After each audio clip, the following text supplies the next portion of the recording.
One Man's Family, brought to you by the makers of Chase and Sanborn Coffee and Bluebonnet Margarine.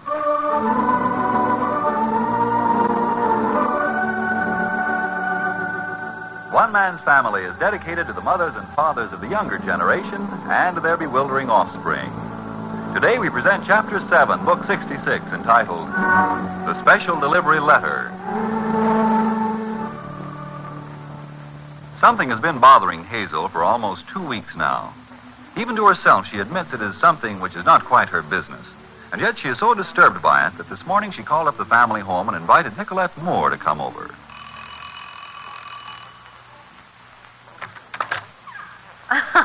But I am prompt, no? A happy failing. Please come in. All my life it has been that way. Someone says 4 o'clock, I am there at 4 o'clock. May I take your coat? Thank you. Oh, you know, it is chilly out for me. It's always chilly when we get that breeze right in through the Golden Gate. I think the fire in here will be a pleasant contrast. Oh, what a pleasant room. That's right. You haven't been here before. No, and I am so happy to be. I got the things ready so I wouldn't have to be chasing out to the kitchen. May I pour you a cup? Please. Also, what charming sweet biscuits. You make them yourself? The cookies? Oh, yes. Any mother of 3 children becomes a master at cookie making. Oh, but yes. And what a good thing that is. Making cookies or having children? Ah, but both. Yes, they both help to fill out a woman's life. Hazel, you were about to say something more just now. Please to do so. Yes, of course. I asked you over here this afternoon because I've developed an antipathy toward you, and I don't like it. Yes, I know that. You know? Of course. One woman always senses how another woman feels toward her. I was surprised that you asked me this afternoon. Surprised and very pleased. Would you like to know why? Very much. Because Claudia told me that to know you was to like you. Oh? So I thought if Miss Moore might possibly become a member of the Barbour family, I'd better get to know her in a hurry and get rid of your resentment. Resentments? Of course, resentments. Resentments against another woman coming in to share your brother Paul. Miss Moore, I deny. What else can you have against me? At first, you were the most gracious of all the Barbers. It's only when this talk of perhaps I shall marry Paul that you have turned against me. Honestly, I don't know what it is. I never in the world had any idea or intention of interfering in anything in Paul's life. I'm as shocked with myself as anyone else could be. You don't know? I don't, honestly. I think I can tell you, if you wish me to. Yes, please do. Paul is too important in this family. Too important? Yes, he is everything to everyone. To your mother and father, he is their staff and their reliance in their older years. Of all the children, Paul alone is still at home. Yes, you can see Mother and Father deteriorate before your eyes when Paul's away. For your sister Claudia, Paul is the father confessor. He is her shepherd when she strays. He is her interpreter to Nicholas, her husband, when she plays dangerously. He is her strong right arm to lift her out of her own despair when she has played too close to the edge and she has singed her self-respect. And what is he to me? I am coming to you. To your brother Jack, he is a philosopher. A psychologist, almost a psychiatrist. What do you mean? Do you remember that not so long ago the Jack Barbour household was in a very bad state? Yes, it was so apparent. We were all worried, but afraid to interfere. Haven't you noticed a difference recently? Why, I hadn't thought, but yes, of course. Paul? Why, of course, it would have to be. And in your case, Hazel, there is much of your father in you. What? To your father, there is nothing more important, more sacred, more to be protected than family unity. If that's what you mean, I'm very much like Father in that. Yes, anything which for one instant threatens this tight little group, which is the Barbour family, is something dangerous, something to be feared and hated. Then... Of course, your instincts warn you against me. Here is a woman with some looks perhaps, but more important, with a facile tongue and some brains behind that tongue. Just the sort of woman to intrigue a man like Paul. Ah, yes, dangerous. I feel as though you were reading my mind. I'm so glad you can smile with friendliness while I'm saying these things. That proves you are such a sincere, honest person. Well, I hope so. And then I speak with an accent. That's foreign. It does not have that nice, easy, western sound, so pleasant to your accustomed ears. That bothers you. And then a woman who has done espionage work for her country. What sort of woman would do that? She must be bold. She must be callous. She must be easy of virtue. Oh, no. Ah, yes. But I know about those things. That is what people expect of a Mata Hari. That is how people feel a female spy should act. And that is what is hardest of all for you people to accept in me.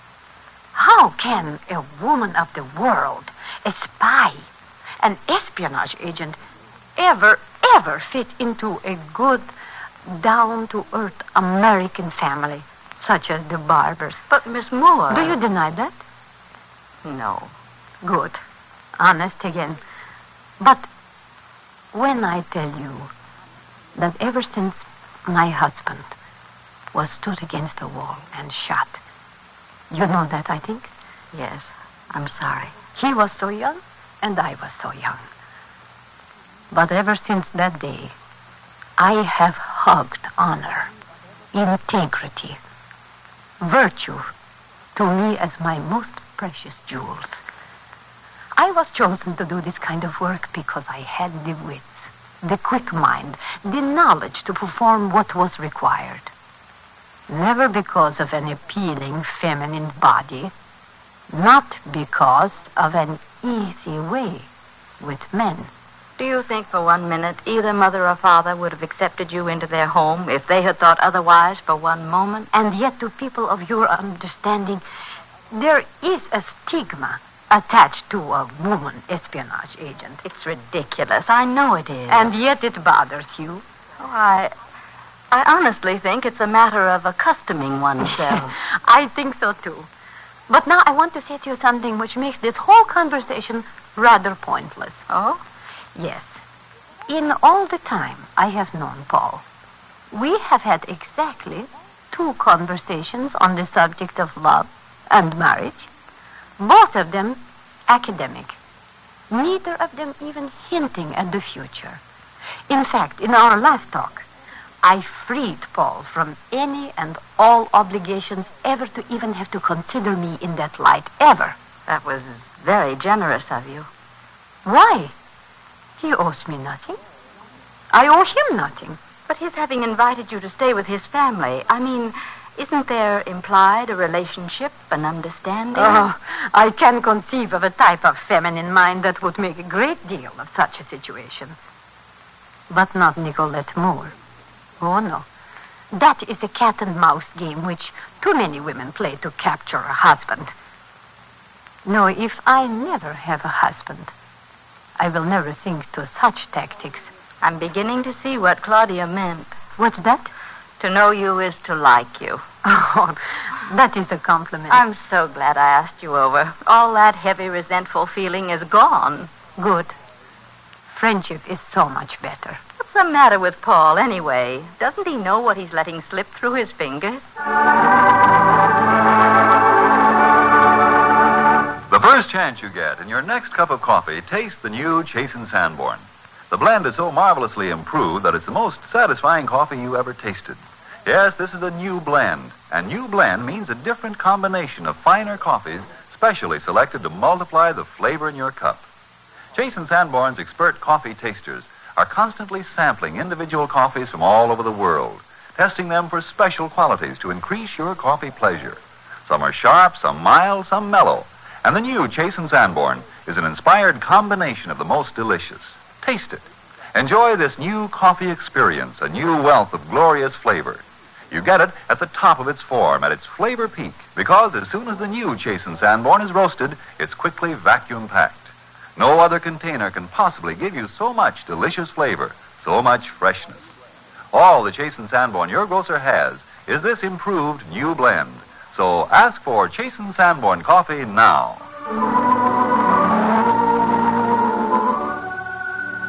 And down the street the other way from the family home, some 6 blocks, Claudia and Nicky are going out for the evening and are making preliminary preparations. Claudia is touching up her nails with Joan on a footstool at her knee doing likewise. Nicholas is in the bathroom removing his 5 o'clock shadow, although it's barely 3:30. Hello out there. Yes, Nicky? What are you two women doing? Can't a girl manicure her nails? Oh, by all means. Well, you manicure your whiskers and we'll sharpen our claws. Right, just about finished. Yeah, presently. You know something, Claudia? Huh? I had the nicest, warmest feeling when Nicky included me just now. Included you? Uh-huh. What are you two women doing? I am getting to be a woman, aren't I? You most certainly are. Claudia, could I ask you something? Well, I'll bet you can. Well, why is marriage so important? I mean, why are men so important to women, and I guess women important to men? Are we talking fundamentals now? Yes, the real reasons. Well, maybe at this point I should send you down to talk to Dr. Thompson or over to see your Uncle Paul, but I'm not going to. I don't see why you should. I mean, if you know. Oh, I know, all right. It's just whether I can put it in such a way that you'll accept it as right and natural, and the way things should be. After all, darling, it's a thing you're going to have to be living with the rest of your life, so I'd like you to get started off on the right foot. Maybe you're kind of mixed up, Claudia. I know about sex. I mean... What do you know about sex? Well, you know what the story said. What did the story say? Everybody knows about men and women. Well, the birds and the bees and the flowers are just the same. Hey! Oh, I was just kidding. After all, I've read Shenfield's Women and Men, and I get physiology in school, and I can read the newspapers, and, well, for goodness sakes, you and Nicky aren't completely dumb. Thank you. So I know most of the physical angles, I think. But there's something else, something I can't seem to understand. About the relationship for a man and a woman? Yes, their need for one another. It's almost like a magnet, the way they're drawn together. That's exactly what it is. A physical magnet. A living, driving force. But what makes it? Darling, a woman is only half a woman by herself, alone. A man is only half a man. All you have to do is to look at any middle-aged woman who's never belonged to a man. It's all so apparent. There's a loneliness in their faces. There's a masculine aggression in their bearing. There's a lack of fulfillment in their bodies. The same thing happen to men? Of course. Where the woman shows masculine tendencies, the man shows effeminate traits. He becomes fussy, old-maidish, prissy. His face has a tendency to pout, or else has a look of continual irritation. A lifelong frustration. He's an unfinished piece of work, and it's all too apparent. But why? Because, darling, nature made woman to be the counterpart of man. Nature meant man and woman to come together. Nature gave the male qualities which the female lacks, and which she needs to make her whole. She gave the female qualities which the male lacks, and which he must have for a complete life. When man and woman marry, they fulfill the requirements of nature. When they don't, they thwart nature and their own natural desires. Uh-huh. If that doesn't make sense to you. Oh, sure. And I'm not talking just about physical needs, Joan. There are emotional and psychological and spiritual needs, which are maybe most important of all. And there are many things between a happy man and wife which no one can understand who hasn't participated. You make married life seem awfully good. My dear, married life. My, how you two have been going on. Oh, Nicky. Have you been listening? Are you eavesdropping? Never. However, there's been a buzz in my ear all the time I was shaving. Anybody want to sniff me? I smell wonderful. Oh, darling, be careful of my hair. You can muff my hair, Nicky. Righto, with pleasure. Oh, you smell rather good yourself. Well, I should. That's my Christmas perfume you and Claudia gave me. Claudia, I'm looking forward to a party tonight. Should be fun. And we do thank you with grateful hearts, Joan, for staying with the little people. Oh, that's okay. I have tomorrow night coming up. It would have to be maid's night out. Oh, I don't mind.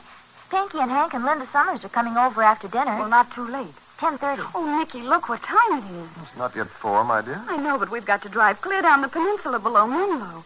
It'll take us over an hour, and we're supposed to be there by 5:30. Cocktail party at 5:30? They're going to try a barbecue and want us early. The barbecue's a pretty touchy business this early in the year. Well, if it gets too chilly or dark too early, they'll just move everything into their enclosed patio. That sounds dreamy. Ah, yes.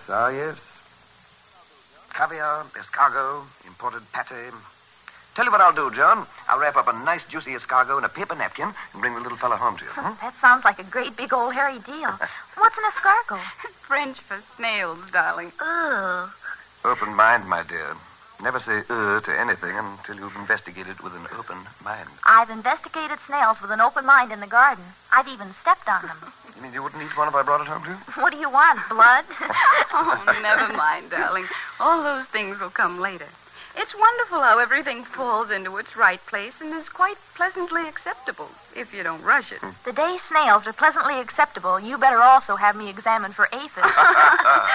Oh, Nicky, my fingernail polish is still wet. Oh, so's mine. I know, I'll get it. Hello. Oh, good afternoon, Father Barbour. Who? Oh, I say so. No, she's not over here, I'm sorry to say. Well, there's an airmail special delivery letter just arrived for her, and all I know is that she went out for this afternoon. Thank you, Nicholas. Goodbye. Here. Hi, Grandfather. Margaret, where did you drop from? Oh, I've been up in the sewing room saying hello to Grandmother. Are you looking for somebody? Miss Nicolette Moore. Oh, she's over at our house. Huh? Mm-hmm. She's spending the afternoon with Mom. That's why I'm over here, so she and Mom can talk. Indeed. I guess it's almost over by this time. Miss Moore will be home pretty soon. Well, I guess the special delivery letter can wait that long.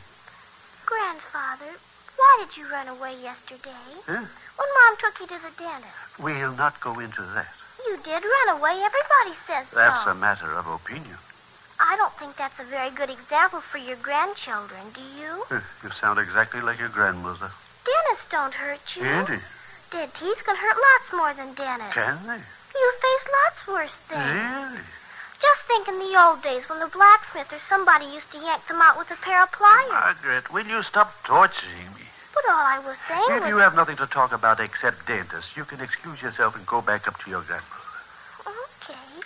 Only I'm kind of disappointed. And don't take that tone of voice to me. You picked that up from Fanny. Oh, goodness, I didn't... Shall I get it? Will you please? I'll get it, but don't you go away while I'm out here. I'll be here. Have no fear. Oh, Dan. Hi, Parkin. Now, where have I seen you before? I'm Margaret, remember? You come over to see Grandfather?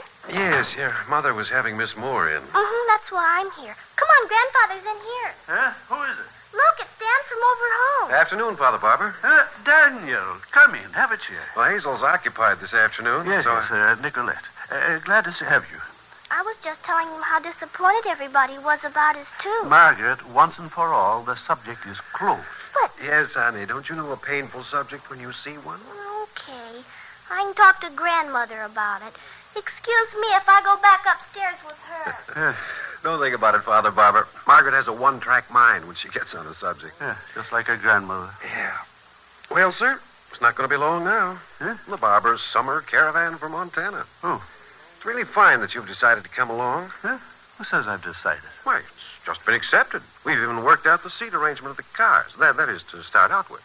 I haven't made up my mind. Daniel, wouldn't you say that a man's tooth is his own business? Tooth? Dead or alive, it's still something personal. It's his alone. Yeah, I'd say so. Then why should a man be a great disappointment to his family if he chooses to leave his tooth in his head? Why, I don't know. That's what Margaret said. A great family disappointment and a bad influence on the children. Oh, now, Father Barbour, Margaret's just full of this and that. Who just came in the front door? Is that you, Nicolette? Hello, Dad. Yes, just Jack. Yes, yes. Oh, hello, Dan. How are you? Good afternoon, Jack. You joining us? No, I'm running up to Paul's studio. You'll excuse me? Yeah, yeah. Don't let us keep you. Okay, Dad. I'll be seeing you, Dan. Definitely. Daniel, do you know what's going on up at the top of the house? I haven't the faintest idea. Jack goes up there every afternoon. He and Paul spend half to 3/4 of an hour. That's so? Yeah, mysterious. You think so? And in heaven's name, why doesn't one of them say why they're up there? Well, if Jack and Paul hold daily conferences, you can just put it down as a sure thing that it's worth the effort. I know Paul well enough for that. Sit down, Jack. Make yourself comfortable. Yeah, Beautiful day after yesterday's rain. Huh? you bet. You know something, Paul?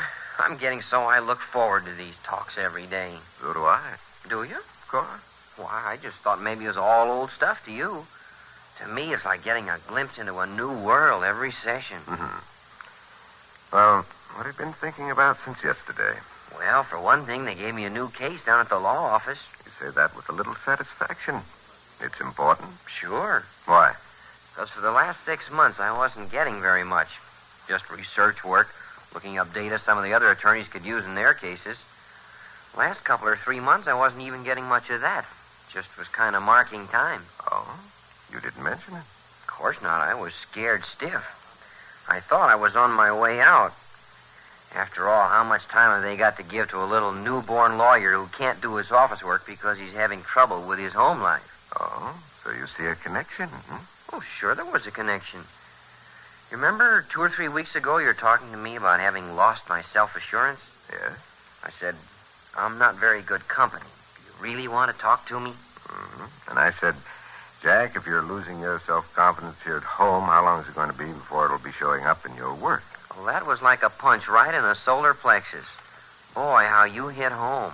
I thought so by the look on your face. Yeah, it was already happening. Well, I'm glad we brought you to your senses in time. No kidding. The way I've been whipping into business and getting back into strides made them sit up and take notice. And now you're back with a new case of your own. That's fine. Oh, it's like I'm emerging from an illness or a bad dream. Of course. It was an emotional illness. Not that I don't have some setbacks, especially with Betty. Yes, naturally. As a matter of fact, it wouldn't be natural for two married people to go through daily living without differences of opinion, sharp words occasionally, moments of moodiness. That's how we're made. The thing is, though, that the momentary conflicts are over quickly and aren't the true pattern of your relationship. And I guess it's kind of good to explode sometimes, isn't it? I mean, it's better to have a good fight and get it out of your system rather than storing it up. Definitely.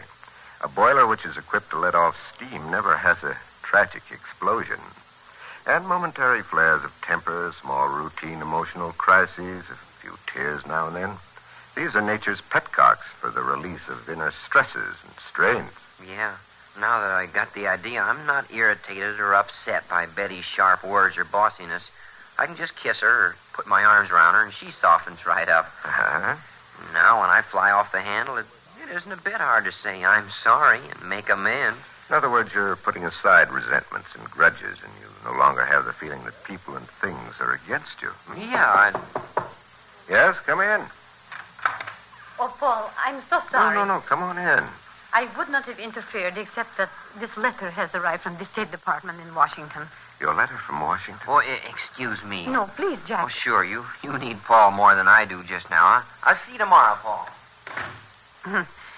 He is understanding, that one. Here, please, read what it says. Sit down. Oh, it is what I should have been expecting, of course. Something I would have known was coming had I used my wits instead of spent my time here dreaming in the midst of all this contentment which belongs to you Barbers. But it doesn't say you have to leave immediately. Is that something to cling to? It says within the next month. And I guess from this that whatever your assignment's to be, it won't be outside the United States. Oh, they would never put my secret destination into a letter of this nature. Nicolette. Yes, Paul. Why don't you go on? There's no need for you to have anything further to do with that sort of life. Oh? Stay here. You're wanted here. There's a need for you in this big house. Stay here and... And what? And marry me. Oh, you finally said that, didn't you? Yes. But it was so hard. And right now, I would feel like the very meanest and cheapest of women if I had any intentions of accepting what you offer. But if I hadn't meant it, No, this is not the time or place for you and me to talk of marriage. I would never marry anyone in a moment of haste or panic. That is not the way.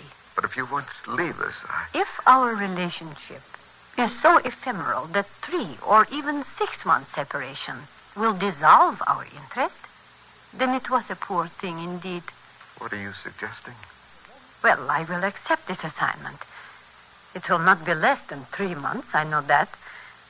When it is finished, if it is still your wish, I will come back here. We won't let you go otherwise. That I will hope. Then, after the separation, perhaps all of us will know better what we want from this relationship. Nicolette, I mean it. The idea of your leaving is pure desolation. Stay here. Marry me. Make your home. Hush, Paul. Please. No. Say those words to me when I come back next. Then I will believe them. Perhaps.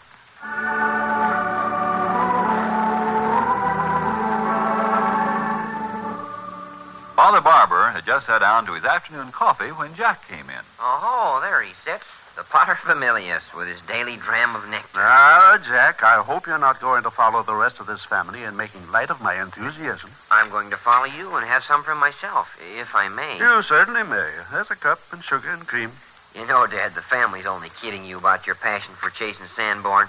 They're all just as crazy about the new blend as you are. Oh, how well I know it. But with all their jests and their puns, they forget how important such good coffee is. I should say it is important. If it weren't for chasing Sanborn, your own son Jack would be dull every day until high noon. Yes, and think how much more congenial people are. Now, how could anyone be surly or mean after a cup of coffee like this? By golly, Dad, there's an idea. I'm going to recommend the new Chasing Sanborn to every judge just before I start pleading a case. That sounds dangerously like bribery, but I venture it would work. Why, one of the gruffest men I know had a disposition like a buzzsaw, and I told him about this new blend. I'll bet I can guess. Well, have you seen him lately? Every time I pass, he claps me on the shoulder. Henry, he says, all smiles, that new blend of Chase and Sanborn is the best coffee I ever tasted. All over the country, people are saying exactly that. The new Chase and Sanborn is a stroke of blending inspiration. A new combination of finer, more flavorful coffees from various parts of the world. Chosen for flavor, perfectly roasted, and quickly vacuum-packed, you get the new blend at its best and freshest. Taste it the first chance you get.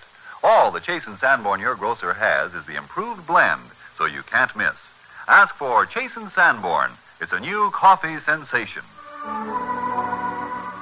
You have just heard Chapter 7, Book 66 of One Man's Family, written and produced under the direction of Carlton E. Morse for the makers of Chase and Sanborn Coffee and Bluebonnet Margarine.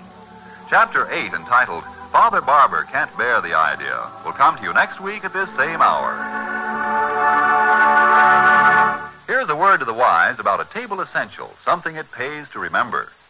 Remember the letters F-N-E for flavor, nutrition, economy. Bluebonnet margarine gives all three. Flavor, nutrition, economy. And what a wealth of nutrition you get in Bluebonnet. No other spread for bread is richer in food energy, richer in vitamin A the whole year round. No wonder Bluebonnet is so good for growing youngsters, the whole family. For here's what you get in only 3 half-ounce pats of Country Sweet Bluebonnet. As much food energy as a medium lamb chop. As much precious vitamin A as you get in 3 glasses of milk. Or as much vitamin A as you get in 2 to 3 fresh eggs. Plus vitamin E and other food essentials.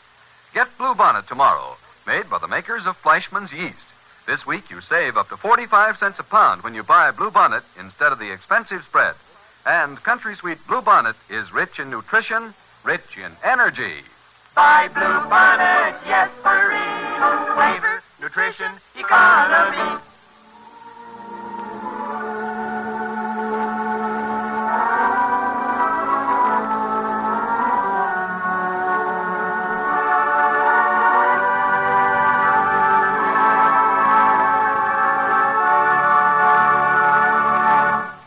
Family came to you from California. This is NBC, the National Broadcasting Company.